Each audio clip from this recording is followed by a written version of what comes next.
Nrsimhananda Prabhu and Vishnu Murti Prabhu, please accept my humble obeisances. All glories to Srila Prabhupada. Hare Krishna, and accept mine. So good to see you both.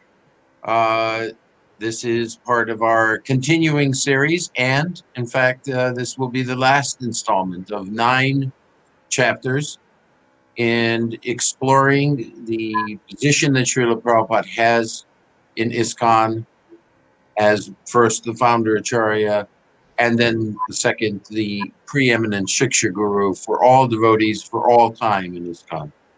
And so we thank you very much for joining us. The GBC, hang on for a second, please. Sorry. The GBC strategic planning team is doing a couple of things during this period of time. One is the COVID-19, and we are sharing information about the disease, providing suggestions on how devotees can protect themselves. It's a rough time for ISKCON because it's also a rough time for the world. And if we were to do an actual count of the amount of devotees that have caught this disease, and unfortunately some of us have left as a result of this disease, actually what we're finding is that it's somewhere in the neighborhood of 4 to 5 times higher than the general population in terms of people who are catching it. So we ask our devotees to be diligent in protecting themselves and protecting each other from this disease. But in addition, what the SPT is doing is just bringing together topics of general interest, spiritual interest, through interviews of devotees. We've done maybe 175 interviews so far. And this chapter is the preeminent Siksha Guru one.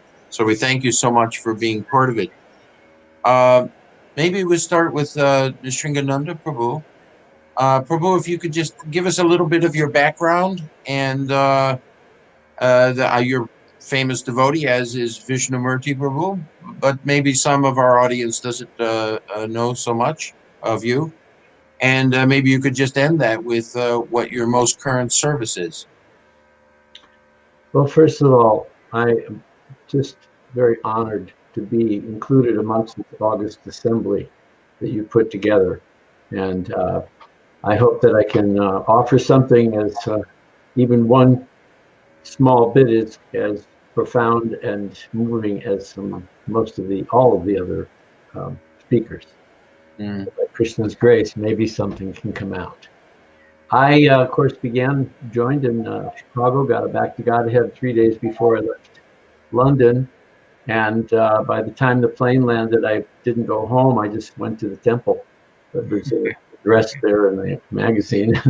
And my sister had forgotten to pick me up. And some girl said, "Do you need a ride?" And I said, "Oh, I'm going to the Hare Krishna place to check it out." And she said, "Oh, I've always wanted to go there." And so she drove me, and I ended up staying. So that was my beginning. And then New Vrindavan, New York, when Prabhupada was there, worked at the press, came out to LA when Prabhupada was was supposed to make all the Bhagavatams on film. We only did 2. It was a great experience to be with him, but he didn't like not speaking to an audience. He didn't like just speaking to a camera lens. So he stopped it after 2, much to my disappointment. But later on, I was able to establish ISKCON Television, and 1979 we launched and carried that service for about 25 years to where it culminated with the complete Srila Prabhupada DVD library in 20 languages. Wow. So, and now I'm engaged in this Sabha service. That's my track records in a thumbnail. Beautiful brief history. And we'll come back to this Sabha. I'm not sure how many devotees know about it. I think that we're going to find that very interesting.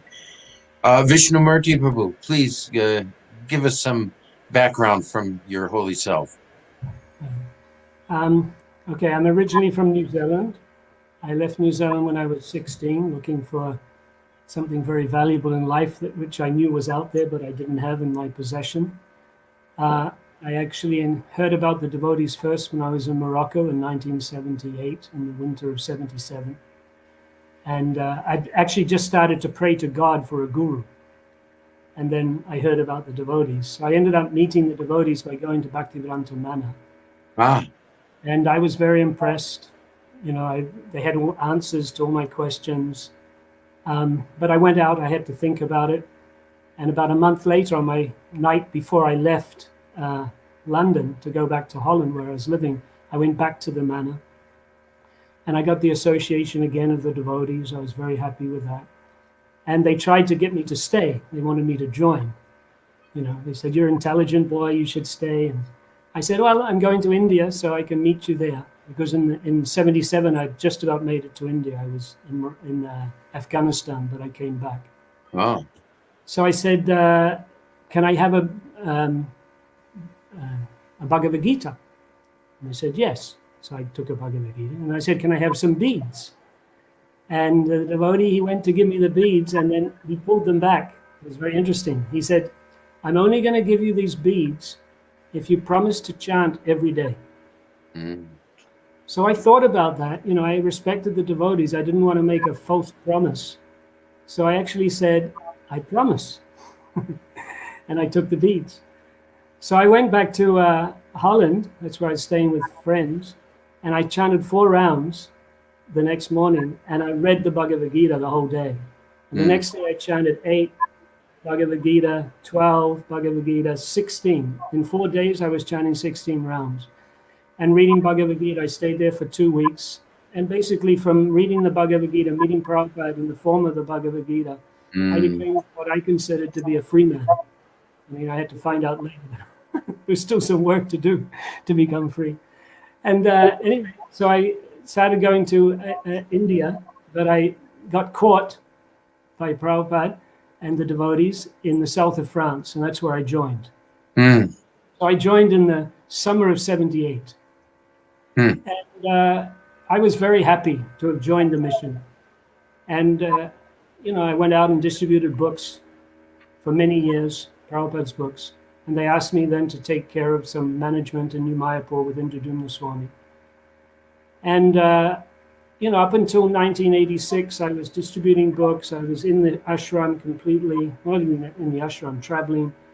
And in 86, our movement went through an upheaval. And Yeah. my initiating guru, he left. And so I went for a sabbatical. I went to India. And in 87, I was in Mayapur for the 50-man committee. And I was associating with devotees, just reflecting on, you know, what's the next stage of my life. And in July of 87, that's when I got a seed, a complete direction of what I should be doing with my life. And that was when I found Srila Prabhupada in the form of his letters. They had just been printed.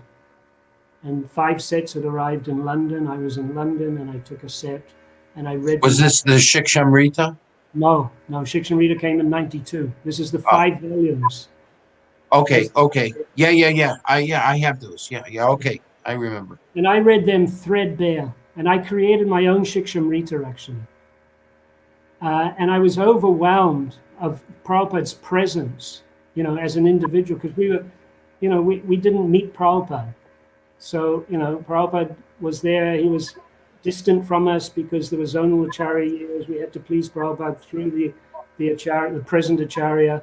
Yes, we had his mission. Yes, we understood his power, but we didn't have a direct connection with him. And those letters really gave me a direct connection. I saw his compassion, his brilliance, his encouragement, his personality, you know, because his personality is hidden many times in his letters.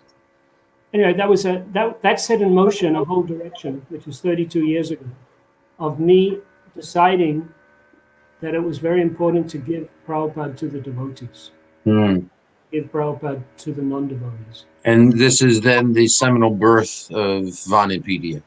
Yeah, I worked with the archives from 88 until 92, and then I started the college here in Radhadesh, worked with devotees for that, thinking that would help. And then at a certain time, yeah, Vanipedia started in 2007. We'll come back and drill on Vanapedia more. Let's go back to Nrsimhananda Prabhu. On this Sabha, I would imagine many devotees don't know what Sabha is. What is it? Well, Sabha was formed by the GBC in 2018. It is the Spiritual Advisors Bhagwat Assembly. And it was born from Srila Prabhupada's idea that the temple presidents should review all of the GBC resolutions and send any back with which they had some issues. But that temple president's group, which was idea was set forth in 76, and then it met in 77. And a few years afterwards, dissipated under the zonal acharya regimes. And it was brought back to life by the strategic planning team and presented in a very detailed form to the GBC, which discussed it and adopted it in a resolution. And the purpose of it is to facilitate cooperation, not just to be a check and a balance on the resolutions, but it goes further in that it facilitates communication, working relationships, cooperation, and it also can make proposals of its own to the GBC without a GBC sponsor. So it has a lot of not legislative influence, but it has access. It's one thing if one person is coming to the GBC with a proposal, gets 3 sponsors, gets it seen. It's another when it's a body that has been appointed from various national councils, the SGGS, the Women's Ministry, the Youth Ministry, and has representatives from all over the world and frankly from many different cultures. So and we have our own webpage now that's available. You can communicate with the Sabha, various issues that you think are not being handled. But I can say that we have been discussing the issue of Srila Prabhupada's preeminent Siksha position now for well over a year, looking to find some means and way to present to the GBC a positive, proactive, inclusive program to get Srila Prabhupada's position firmly established, because if there's any backsliding, which we sometimes see in diminishing that position, we want to always have this process that's ongoing. So in that sense, I'd like to kind of talk a little bit about what we've talked about within the Sabha. Yeah. In making a film, you have a character and you have 5 ways of learning about a character. By what they look like, what they say, with whom they associate, what they do, and how they think. And that's how you find out and fall in love with, or somehow don't fall in love with, a character. And so within this work in progress of establishing Srila Prabhupada's preeminent position as the preeminent Siksha Guru, we have this, it's a work in progress. And I know many GBCs that are concerned about it. So it's not that it's somehow resisted, but we need to get the tools to do it. And in order to get the tools to do it, what I'd like to concentrate on in this final episode of this wonderful series is, where and what can we do to go forward on this path more quickly? Because in 2027, that's the 50th anniversary of Prabhupada's disappearance. And by that time, we would really like to see a very firmly fixed program of keeping Srila Prabhupada's position. It's already there. It's not like, oh, we have to put him in that position of that Siksha who is preeminent for all of us. No, he's there, but it's recognizing that he's there. That's the real issue. So, sometimes people point the finger at you. So you're not doing this, or you're not doing enough of that. But in fact, we may just be covering, like the sometimes we cover the clouds, cover the moon. The moon is always shining. Prabhupada's always shining. So one of the things we talked about was that there's nothing that can stop the disciple from loving Srila Prabhupada if he can get all of the information. And that information right now is not all available. For example, that wonderful document of 2014 about Prabhupada as the founder, the founding document of Srila Prabhupada's position paper. It's only translated into a handful of languages. How many years now it's been? So one of the things we talked about in the sub is what's up with that? And how can we start to get, even working ourselves, how can we get that into more languages? We even think in terms of the Bhagavad Gita. I think the Bhagavad Gita, I had a note here of how many translations there were. 60 some. What was that, Vishnu? Of the Bhagavad I think Gita? it's over 60 it translated in over 60 languages. I think it would be 64. We think we do one new language every 10 years. But the Bible's got over 638, and they do like 10 a month. I mean, it's if you want to have people understand Krishna consciousness, get to know Srila Prabhupada through his teachings, that's certainly an area that we can improve in and develop a system. It's not just, oh yeah, let's do that. We can suggest a system for doing that. Now, it's funny how the numbers work. Prabhupada wrote about 19 million words, sorry. And if let's say you were to look up on Vanipedia or look up reading my books as a phrase. So you'll find that in the books with 7 quotes. You'll find that in the lectures with 36 quotes. You'll find it in the conversations with 67 quotes. And in the letters, you're going to find it in 213 quotes. I'll give you a couple more examples. If you look up distributing my books as a phrase, that's one of the most famous phrases we have, distribute my books. You'll find 15 quotes in the books, 40 quotes in the lectures, 153 quotes in the conversations, and 466 quotes in the letters. One more example. If we look at publishing my books, 25 quotes in the book, 125 quotes in the lectures, 301 quotes in the conversations, 829 quotes in the letters. What does this tell us?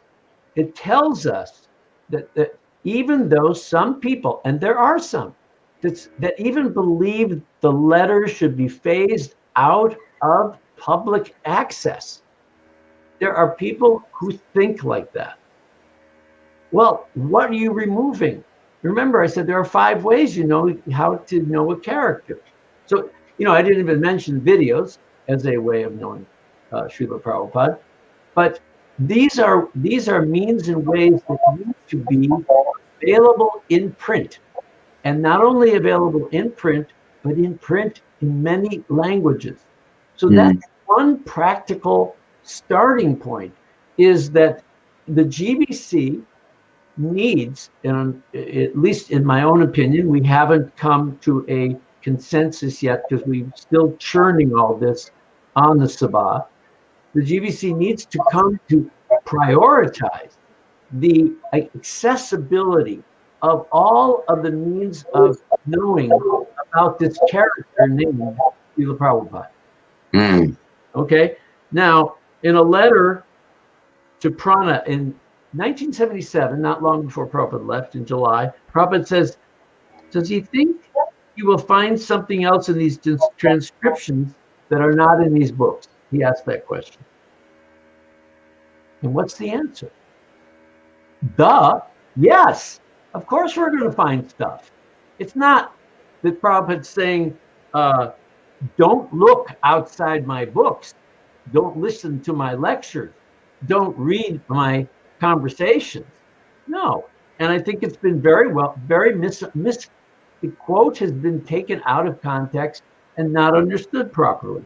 So, could I just insert for a moment? This business of context is so important because we see this all the time. Devotees will take things out of context, or more specifically, they just don't know the context, but they'll grab that quote and start beating that drum, as opposed to examining the whole topic and getting all of Srila Prabhupada's quotes on a particular topic.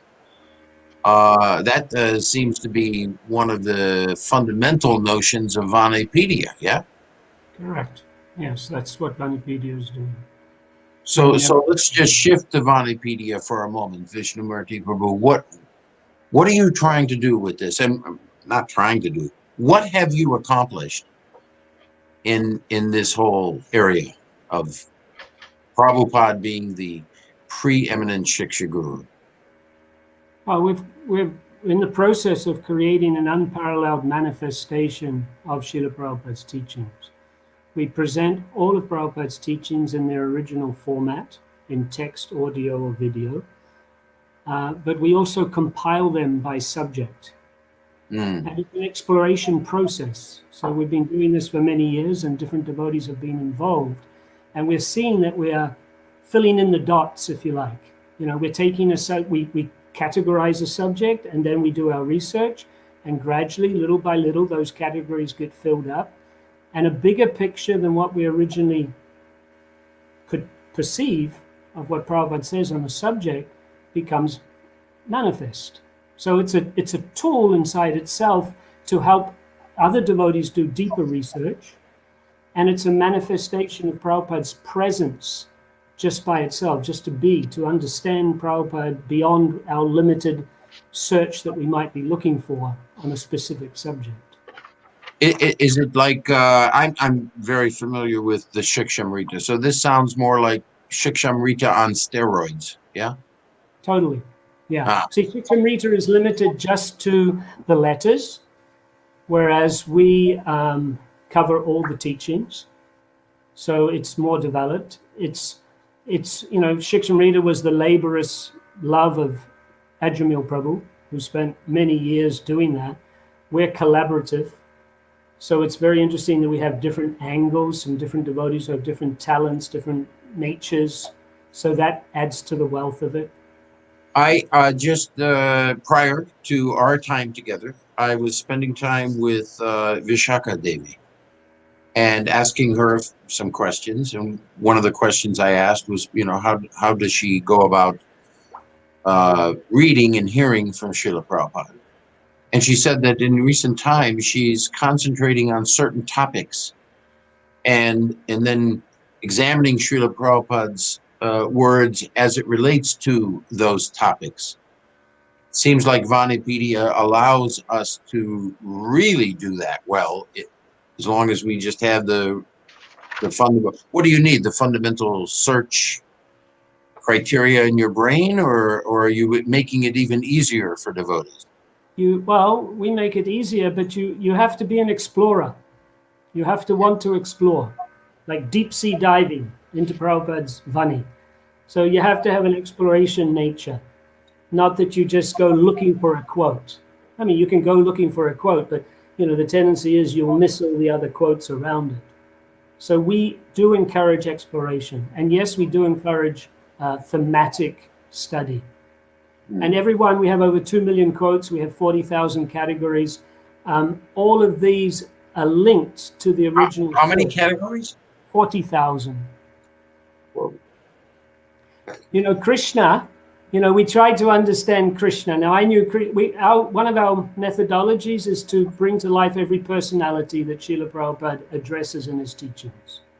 So, some personalities we know we can grab hold of that and compile them threadbare because Prabhupada doesn't talk so much about them. So one personality, Krishna, was always haunting me. How are we going to threadbare, bring to life the personality of Krishna? So in 2017, we started a new process. We actually started in Vani Quotes to create a page for every sentence of the Krishna book. So we, to make sure we get everything, because the nature is we create a page and then we link the words in the page, and that's how we start categorizing them. So after getting into the Krishna book a little bit, I could see, oh, here's the opportunity to expand Krishna. We had 400 categories before we started. From finishing the Krishna book, from then doing the full Nectar of Devotion, and then all the translations of the Chaitanya Charitamrita and the translations of the Bhagavatam, we now have 4,500 categories, subcategories under Krishna. So, preeminent Siksha guru, Siksha is instruction, Vani, the instructions, not the Vapu. Basically, what we're saying is you and your team have created the ability to hear from Srila Prabhupada on any topic. Yeah? Yes. Well, we're in process. We're a work in progress. Okay, work in progress. Excellent. I know in our service to the GBC and to ISKCON that we are regularly going to Vanapedia. And we have a particular, just giving you feedback, our particular attitude, which I recommend as an attitude, is we're not interested in having, we don't get an idea in our head and then we go out and seek Prabhupada's words to support that idea. Rather, we say, we want to know everything that Srila Prabhupada spoke about this topic so that we can then understand the pros, the cons, the this, the that. One time he's saying one thing, another time, one time he said, one of the famous things, he said, okay, now that we've had I'm paraphrasing, now that we have a press, my spiritual master is happy, and I think it was even maybe 18 months later, we don't need this press. We're gonna go to Dine Nippon and have the printed. We don't need a press. So to understand the totality of what Prabhupada said, then brings forth realization, as opposed to this is how I think. Let me find what Srila Prabhupada. So that's wonderful. Nrsimhananda, let's go back to you. What the Sabha, which, by the way, is it a subordinate but separate, subordinate to the GBC, but it is distinct legislative group of devotees, yeah? Not legislative. Not legislative, okay. Advisory. Advisory, okay. Right. But understand that when people have had very, very important issues and come as individuals, it's like a twig. You're not very strong. But when you come as a group and you voted on it and you come together, you've discussed it, you analyzed it, you voted on it, then the GBC has to look at it much more seriously. And that's one of the advantages we have. And we have a very august assembly in that group. And it's a group of about 30 devotees? We have 27 with a maximum of 35. Okay. We meet weekly for 2.5 hours. We discuss various topics. We've been instrumental in getting about four different proposals passed in the last 2.5 years. Some dealing with our own functioning, and some dealing with some of the issues regarding the books. In fact, in looking at the how I've approached the books, Vanipedia has created a real fun detective kind of search that you can do when you're trying to understand what Srila Prabhupada is saying, but it's in many different parts of his compendium. It's maybe in the Bhagavatam, in the CC, in the Gita, and it comes all together. And when you begin to look at it, you say, oh, that's what it means. That's that's the whole picture. And that's the beauty of how reading Srila Prabhupada's books. It can be very exciting, very dramatic, because there's kind of a unknown factor that's waiting to be discovered. And I think that's true. You know, when the letters books first came out, you have to remember that they came out because various leaders were exclusively having access to the letters. So they would use a letter that would advance their agenda, even though there may be another letter that contradicted it. And it became such a widespread phenomena that devotees rebelled and printed those, stole the letters from the archives and printed them. They stole them. They stole them and printed them all. I mean, sometimes there's. And who was this brave soul that decided to steal the letters? Well, it was Radha Krishna who actually published them. Really? And Nischincha. And who? And Nischincha. Yeah. And Nischincha. Yeah. Nischincha is always, he always had that independent spirit. Well, but he took very seriously when Prabhupada said we have to be independently thoughtful. Took that to the extreme. I want to read just one quick thing here to emphasize a point about Srila Prabhupada's preeminent position. It's from the book The Art of Spiritual Life by Jadharani. Beautiful, wonderful first volume. And she asked him a question about the paintings, and he says, so far as your questions, the demigods mentioned by you appear just like a man, but very beautiful, very nice features. They have fair complexion with golden hue. Golden means milk mixed with a tint of reddish color. Lord Shiva has 2 arms. Garuda is yellow in color. Kapila Dev looks like a human being, as does Kalki. Kalki is bluish. Matsya is in full fish, bluish in color. Kurma is a tortoise color. Now, can anybody, any of our gurus, speak like that with such authority? Let's get it in context. We would be guessing or maybe pulling something from some other obscure Purana to come up with these things. But Prabhupada is that special. And that's why he had the answer for everything, because he was just purely a pure transmission.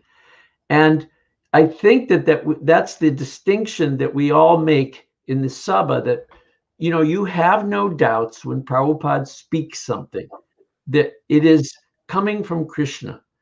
And whether we have a guru who's, as wonderful, some of our gurus are exhibiting the most spiritual and wonderful godly qualities, nobody can top the pure devotee. Nobody can actually speak on that level, at least not yet. So it's vital that we educate by proactive means the devotees in these courses that we give, the disciples course, the guru course.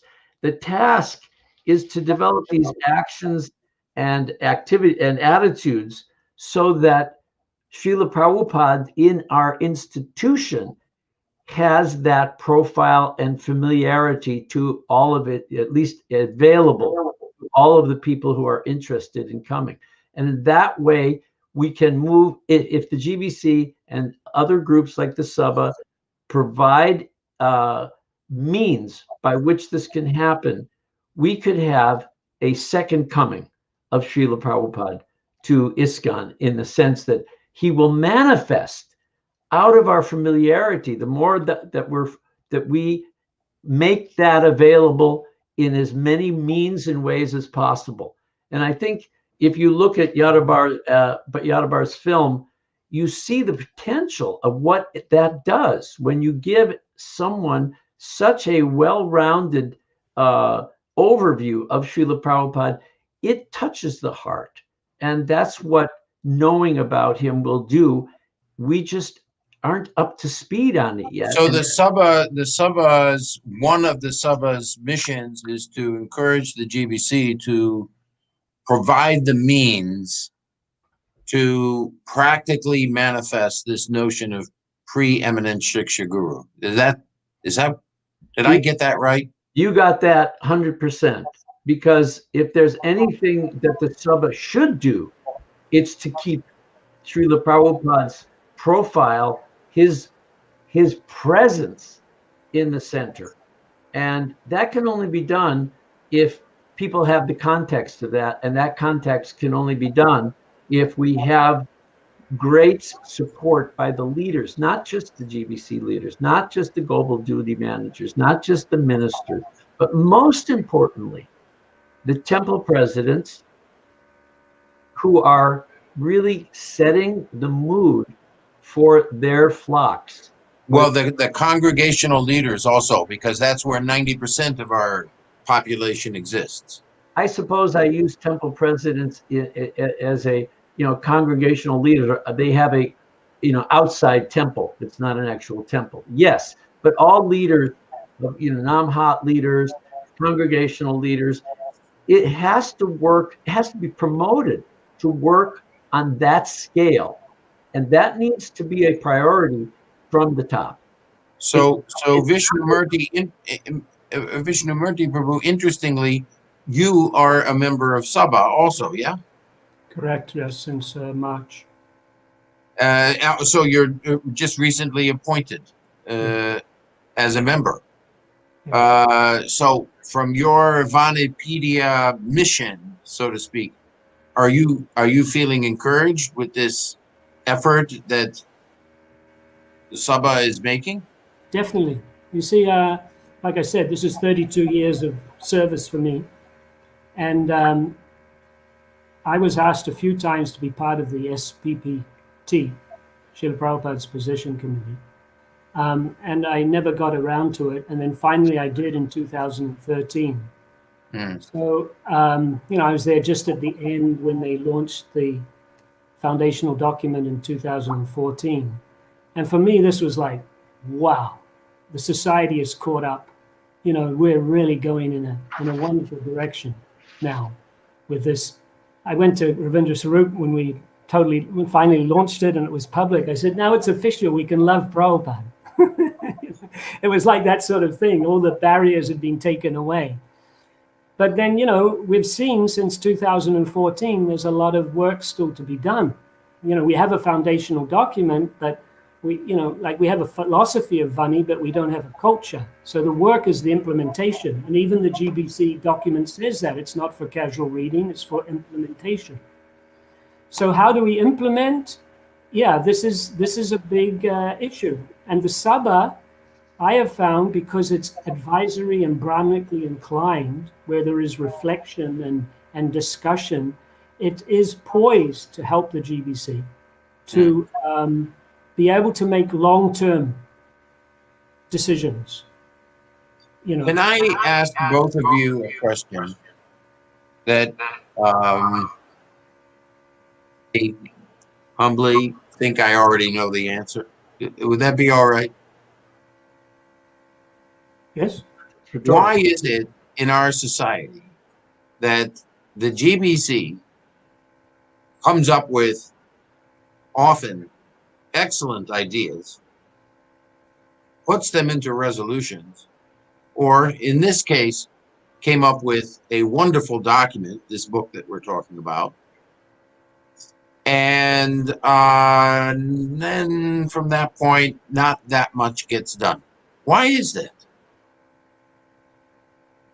Who do you want? You want me to speak first? Yeah, go ahead.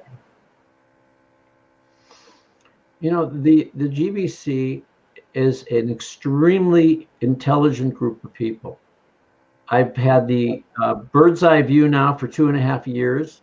I respect, all of them for their contributions, their devotion. They are amazing people, every single one of them, special.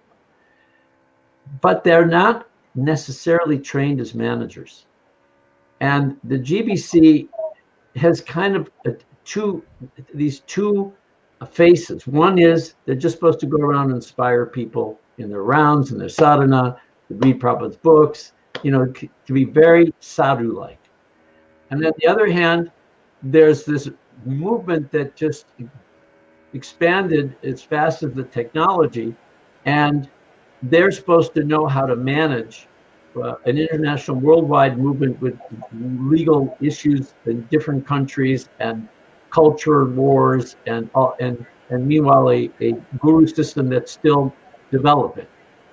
And it's an almost impossible task for them.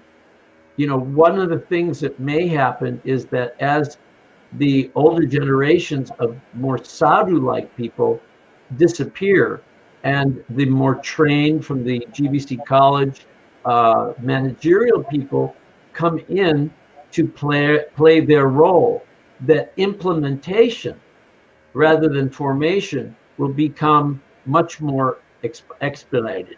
And I think that that's what we are having to be patient about, because we have a lot of wisdom in the GBC on the level of the sanctity of the philosophy, but at the same time, just getting it, how do you get it out there? That really takes a lot of skill, and technology is constantly changing that skill. Is it that we lack sufficient structure and resource to accomplish the actual implementation? Well, that group is not going to create an efficient structure, and therefore, because they don't know how to do that, they have help from the strategic planning team and the board dev, but to carry on with what you've done, for example, for the last 6-7 months with these wonderful broadcasts, that's not their forte at this time. Whereas in the future, a GBC may compel groups like yourself, say, hey, we need this. Can you pull it together? And also, they don't have the funds. They don't, like every other religious organization has tithes, has money. The GBC is always working on a shoestring. So that has to be resolved in order for them to have the resources, the staff, to do things properly from a managerial point of view, and do them with best practices, not just do them with kind of a wiggle room. You got a GBC. Is there some quote from Srila Prabhupada that says that every organization needs men and money? Yeah, of course. And maybe we have men and women proliferating in the congregations and a few in the temples, but from a hierarchy point of view, we have no men and women and money. That's the fact. So maybe, in other words, we don't have the structure. Well, it's slow in coming. We need to speed it up. That's the fact. There is some structure coming, thanks to your groups and to their wisdom in putting it together. Sabha came together because they voted on it. God bless them. They voted on putting the Sabha in. Maybe Vishnu Murti would like to add to that the issue of why things are kind of slow going on the GBC. What are your comments on that, Vishnu Murti? The difficulty of implementing something. Maybe we need a Vatican II. Maybe we need a fresh reevaluation. What does Vatican II mean? Maybe not everybody is aware of Vatican II. Oh, Vatican II was a whole reevaluation of how the Catholic Church was going. So, Prabhupada's movement has been a whirlwind. Prabhupada came alone with this incredible Shakti, this vision, this administrative capacity, and he set it all in motion. His flock came, and who was his flock? Pure-hearted, sincere souls who had melted their hearts, but no previous experience, young by nature, no previous experience. So now we're 50 years plus of ISKCON, 43 years of Prabhupada leaving, and all the first generation are getting very old and disappearing very quickly, and that's just speed up. So, I consider myself a little bit of a strategist, And I really, in order for my strategy to work, I put myself into the future. So, I look at generation 1 and generation 2 as being very time, place, and circumstance realities. Generation 1 are the devotees who joined the movement when Prabhupada was on the planet. And generation 2 are the devotees who joined when the first generation was still on the planet. That's how I do generation 1 and generation 2. And they're both unique. Now, one day, all things will come to pass. The first generation will disappear quicker than slower. The second generation will steadily follow behind them. And then generation 3 and generation 30 and generation 300, they're all the same. They are just Siksha disciples of Srila Prabhupada, and they are Siksha disciples of contemporary Diksha gurus and Siksha gurus.